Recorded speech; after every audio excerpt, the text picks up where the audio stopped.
மறைந்த கேப்டன் விஜயகாந்த் அவர்களுக்கு பிரியா விடை கொடுக்க முடியாமல் அங்கே கண்ணீருடன் கவலையுடன் வருத்தத்துடன் தேங்கி நிற்கக்கூடிய அந்த மக்கள் வெள்ளத்திற்கு தலை வணங்கி அவர்களுடைய வருகைக்கு நன்றி செலுத்தக்கூடிய பிரேமலதா விஜயகாந்த் மற்றும் அவர்களுடைய குடும்பத்தினரை பார்த்தோம்.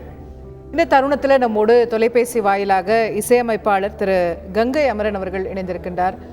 சார் வணக்கம். விஜயகாந்த் அவர்களுடன் பலமுறை பணியாற்றிருப்பீங்க, நீண்ட பயணம் உங்களுடையது. இந்த தருணத்துல எப்படி உணர்றீங்க சார்? ரொம்ப வருத்தமான செய்திமா, ரொம்ப ரொம்ப வருத்தம். காரணம் என்னன்னா, அந்த மாதிரி ஒரு துணிவான மனுஷன், மக்கள் மேல அன்பு கொண்டவரை, மற்றவங்க கஷ்டப்படுறவங்கள பார்த்து பதானா போய் உதவி செய்யக்கூடியவரை யாரும் நீங்க பார்த்துருக்க மாட்டேங்க சினிமாவில் இது வரைக்கும். நேரடியாக களத்தில் இறங்கி வேலை செய்யக்கூடிய ஒரு தராள். அவரோட நிறைய தொடர்பு எனக்கு உண்டு. அவர் படங்கள்ல நிறைய என்னுடைய பாட்டு இருக்கு. குறிப்பா இன்னைக்கு சொல்லணும்னா, நீ பொட்டு வச்ச தங்க குடம் ஊருக்கு நீ மகுடம், நீ அந்த பாட்டுக்கு எடுத்து பார்த்துன்னு சொன்னா ஃபுல்லா அவரை பத்தி மனசுல நான் என்ன நினைச்சேன்னா அந்த வரிகள்லாம் அதுல வந்துருக்கும். ரொம்ப நல்லா இருக்கும் அந்த மாதிரி. அது மாதிரி மக்கள் மனசை என்ன தைரியம் நல்லா யோசிச்சு பாருங்க, வாழ்க்கையை எல்லாம் யோசிச்சு பாருங்க. ரொம்ப தைரியமா பேசி இவரா விழுவார், இவரே ரொம்ப உடம்பு சொல்லலாம் இப்படி ஆவாரு அப்படின்னு சொல்லி நினைச்சு பார்த்தா, இது என்ன என் வைத்தியத்தை சரி பண்ண முடியாதா, இது பண்ண முடியாதா, ஏதோ ஒரு குறுக்கு புத்தியில ஏதோ நடந்திருக்கிறதுனால ஏதோ ஒரு விஷயத்துல எங்கேயோ மாட்டிட்டு அவருக்கு இப்படி உடல் நலம் இல்லாமல் ஆக்கி அவரை கோடி கூற வச்ச ஒரு ஒரு ஒரு அந்த தரங்களை கற்றுக்கொண்டவர்களை வைத்து அந்த மாதிரி பண்ணதுக்கு ரொம்ப சொல்ல முடியாத ஒரு அசிங்கமான காரணமா. ஏன்னா தன்னை எதிர்ப்புகளை என்ன வேணாலும் பண்ணலாம் அப்படிங்கிற மாதிரி ஒரு தொட்டார் இல்லை. ஏன்னா கந்தரமன் ரெண்டு ஆளு இப்படி தோற்று இப்படி ஒட்டி உருகி போய் நிக்க வேண்டிய ஆள் கிடையாது. அவர் தேடையில பேசினாரு, அவ்வளவு சிங்கமா இருக்கும். அந்த நேரத்தில் அவர் தான் அடுத்த வருவார் என்று ஜனங்கள் எதிர்பார்க்கக்கூடிய அளவுக்கு தெம்பாக நின்றவர். அவரை இப்படி செய்வதற்கு காரணம் வியாதி அல்ல. அதனால நான் என்ன சொல்றதுன்னு எனக்கு ஒண்ணுமே புரியல. அவ்வளவு அருமையான கலைஞர். எங்களுக்கு சினிமா நான் 2 படம் அவருக்கு டைரக்ட் பண்ணிருக்கேன். கோவில் காலை, வெள்ளை புறா 2 படங்கள் டைரக்ட் பண்ணிருக்கேன். டைரக்ட் பண்ணும்போதும் அது மற்றவர்கள் சாப்பாடு எல்லாமே தனக்கு என்ன இருக்கோ அதுதான் எல்லாருக்கும் கொண்டு சொல்றதுனால அதனால முடியல தெரிஞ்சதுனால மேல பண்ணோம்.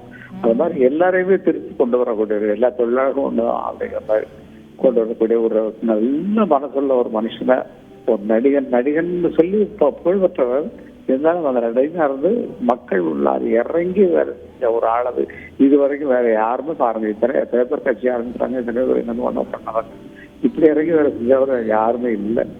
என்னவோ தெரியல. அந்த நேரம் காலங்கள், மோசமான நேரங்கள், மோசமான செயல்கள், அது இது மாதிரி பண்ணிட்டு யாரையும் என்ன பண்ண முடியும், எங்க வேணாலும் என்ன வேணாலும் பண்ணலாம் அப்படிங்கிற மாதிரி ஒரு விஷயத்தை கற்றுக்கொண்டவர்கள் செய்த வேலையில அவருக்கு தன்னால் மரணம் என்று நான் ஒத்துக்கொள்ள மாட்டேன். காரணம் என்னன்னா, அவர் உடம்புல தெம்புந்து முதல்ல கூட பாருங்களேன் எப்படி என்னென்ன பண்ணாரு, சட்டத்துறையில் என்னென்ன பண்ணாரு எல்லாத்தையும் யோசிச்சு வரலாம். அப்படிப்பட்டவர் வீழ்வாரா என்று நினைக்கும்போது அது வைக்கிறோம் பாரு அப்படிங்கிற மாதிரி ஒரு சமாச்சாரங்கள் நடக்குது. ரொம்ப கவலைக்குரிய ஒரு சமாச்சாரம். அவங்க வீட்டுல எல்லாருக்குமே என்னுடைய வர்த்தகளை தெரிவித்துக்கிறேன். ஒரு பக்தர்கள், தொண்டர்கள் அத்தனை பேருக்கும் இது கொடைகள் அதிக கொடைகள். எப்ப பார்த்தாலும் 2 படங்களுக்கும் நிறைய ஹெல்ப் பண்ணிருக்காரு. பண ரீதியாக இல்லை என்றாலும் நான் உடம்பு சொல்லாம நான் அப்ப கூட உடம்பு சொல்ல பண்றப்போ ஷூட்டிங் ஆனா நீங்க படத்துக்கு நான் அவங்களும் பார்த்துக்கிறேன் சொல்லிட்டு அதை சேர்ந்து நான் பிரிச்சு எடுத்து தந்துடுவேன். அந்த மாதிரி ஒரு மிக நல்ல பண்புல ஒரு ரொம்ப கவலையான விஷயம். திரைப்பட உலகத்துக்கு அவரை வேணாம் சொல்லிட்டு அவர்கிட்ட ஒதுக்கி விட்டாரு. மக்களுக்கு கிடைக்கக்கூடிய ஒரு பெரிய தலைவரை அடுத்த முதல்வரை நம்ம இழந்துட்டோம். அந்த டைம்ல ஒரு குறிப்பு வச்சது அடுத்த முதல்வரை கொண்டுட்டாங்க. நம்ம கொண்ட மாதிரிதான் பேச்ச மாதிரிதான் பேச்சு கொண்ட மாதிரிதான் அதெல்லாம். இந்த மரணத்தை தாங்க முடியாது, நம்மளால தாங்க முடியாது.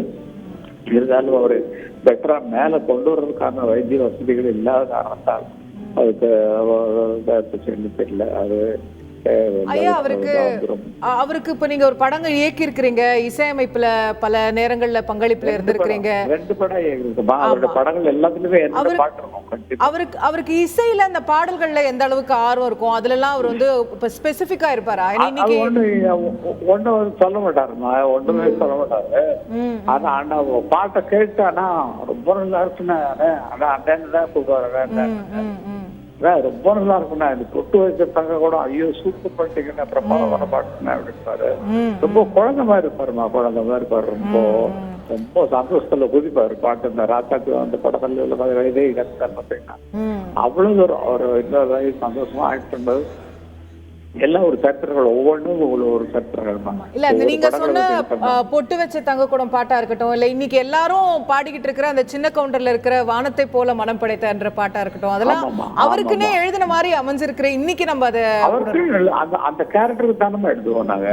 எழுதும்போது இந்த கேரக்டர், அந்த படத்துல உள்ள கேரக்டரை சொல்லுவாங்க. அப்ப நம்ம விஜயகாந்த் நினைக்கும் போது ஸ்பெஷல் வார்த்தைகள் வந்து விழத்தானே செய்யும். ஐயோ நம்ம விஜயகாந்த் தான் நம்ம அப்படின்னு சொல்லி நினைக்கும் போது, அரி பொட்டு வச்ச தங்க கூடம் கூடுக்கு நீ மகிடும், நாங்க பொட்டு பொட்டு இழுத்து வரும் ஜோரான தங்கரதான் வரும். அப்படிதான் வரும் பாடல்கள், மேல வரும் அவங்கள நடிக்கும் போது. நம்ம ஏன்னா அவங்க நம்மளோட பழக்கங்கள் இருக்கு இல்லையா, அதெல்லாம் சேர்த்துக்கே உயர்த்தம். நம்மகிட்டே விட்டுக்காரு, ஜனங்கள்கிட்ட விட்டுக்காரு, ஐயோ ஐயோ சூப்பரான ஆழ்ப்பா அப்படிங்கிற மாதிரி அவருக்காக நல்லதா படைக்கணுங்கிற எண்ணத்தை நம்ம தூண்டி விட்டு இல்லையா. அதனால மறக்க முடியாத ஒரு ஆளு, நம்ம இறக்க கூடாத ஒருத்தரை இழந்துட்டோம். இது வந்து இயற்கையான, நான் என்ன கேட்டா நான் சொல்லுவேன், இதே ஒரே வார்த்தை தான், இது இயற்கையான மரணத்துக்கு சம்பந்தம் இல்லை. அது அப்பவே இறக்கப்பட்ட ஒரு இது. அவருடைய சுதியை இறக்கிட்டாங்க. சுதி வால்யூம் இருக்கும் இல்லையா, வால்யூம் கண்ட்ரோல், இந்த வால்யூம் கண்ட்ரோல்ல இறக்குறதுக்கு ஏதோ வெளிப்பட்டுருக்காங்க தவிர, இல்லைன்னு இவ்வளவு நாள் நல்லா யோசிச்சு பாருங்க. எல்லாரும் மக்கள் எல்லாமே யோசிச்சு பாருங்க, அவரை வந்து இறக்க முடியுமா? அவ்வளவு தைரியமா பேசிக்கிட்டவரை இப்படி கூலி குறுகி அந்த மாதிரி ஆக்க முடியுமா? இதுக்கு வைத்தியம் இல்லையா? இந்த உலகத்துல வைத்தியமே இல்லையா இதுக்கு? அவங்களுக்கு இருக்கிற பணத்துக்கு, அவருக்கு இருக்கிற பணத்துக்கு அதை சரிப்பட்டுக்க முடியாதா? இதெல்லாம் மக்களுக்கு தெரியும். நான் வந்து ஓப்பனா சொல்றதுக்கு எனக்கு வந்து கஷ்டம். ஓப்பனா எனக்கு சொல்லுவதற்கு கஷ்டம், ரொம்ப கஷ்டம். என்னென்னமோ நடக்கும், என்னென்னமோ விஷயங்களே, என்னென்னமோ விஷயங்களை கொண்டு வந்து அடுத்தவங்களை அழிக்கிறதுக்கான விஷயங்கள், என்னென்னமோ சூழ்நிலை வைக்கிறதும்பாங்க, அதை வைக்கிறதும்பாங்க, இது வைக்கிறதும்பாங்க. அது மாதிரி இயற்கையா நம்ம பேசுவோம். நம்ம வந்து ஒன்றும் பெரிய ஒரு தப்பு கிடையாது. இயற்கையா நம்ம பேசுவோம், என் நட்சத்திர பேசுவோம்.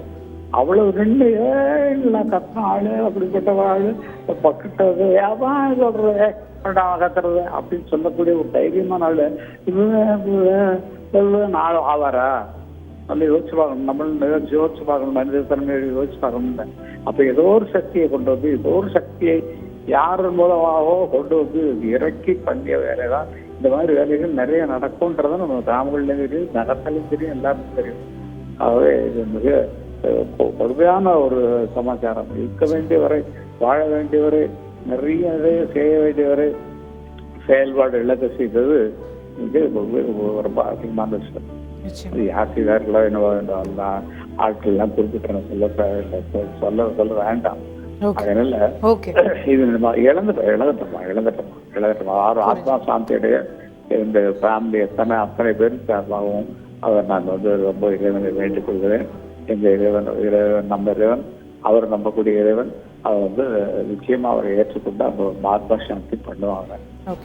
நம்மளும் வேண்டிக் கொள்வோம்.